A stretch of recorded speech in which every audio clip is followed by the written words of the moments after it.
What is a study period?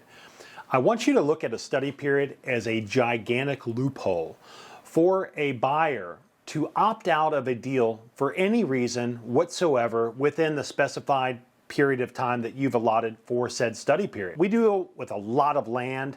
For example, those contracts might have 30, 60, 90-day study periods in them. Oftentimes the seller says, well, what are they going to do? Well, they can do whatever they want within reason, right? They can do soils testing, right? They can do survey. They can do geological profiles to find out at which depth they might hit rock. The survey might show, that there's more or less acreage depending upon how long ago a survey was actually done. So I get asked the question all the time, well, yeah, so I see an earnest money deposit in the contract, but there's a study period. So if they back out of the deal, is the earnest money deposit mine as the seller? And the answer to that question is no.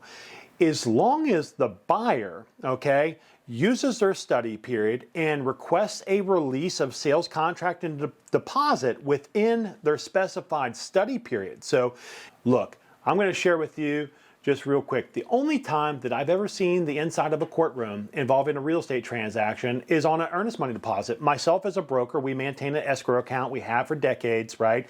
Where money would be on deposit with us, but that money is not refunded to anybody unless all parties specifically agree in writing. So the one transaction I can point to, piece of land, I have a buyer that I'm representing in it, right? There are 14 heirs. Can you imagine 14 brothers, sisters, cousins, aunts, nephews, 14 sellers. My buyer had a 60-day study period. On day 58, he says, you know what, Scott, I've concluded, that I don't, see enough there that would have me move forward with the acquisition of this property. No problem, Robert. We'll go ahead and, sign this, release a sales contract and deposit and send it over to what? The listing broker, the listing agent, and have them get their 14 heirs to sign off. Well, look, a few of those heirs thought that Robert kicked the tires on the property, a little too long, and that they were what? Entitled to the earnest money deposit.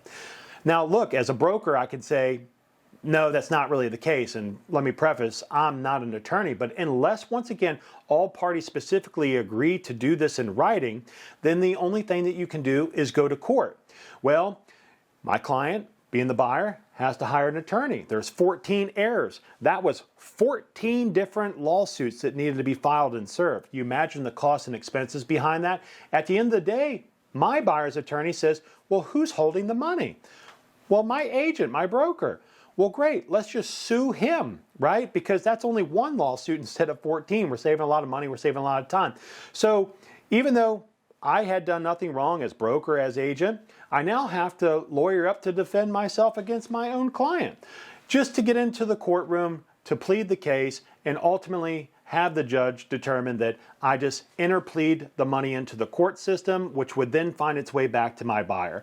Look, it's a very difficult thing, but look, study periods are a gigantic loophole. So many people say, well, the soils were conducive to having a drain field. Well, that's great. The survey showed and proved that the acreage was, on the money. It was, 10 acres, 20 acres, just like the contract called for. Well, that's fine. But things come up in people's life, right? Maybe the spouse has an issue with it. Maybe somebody lost their job. Maybe the wind just blows in the wrong direction, or somebody had a nightmare before the contract went hard and the deposit became non-refundable, right? So any reason whatsoever, the buyer could opt out within their specified study period.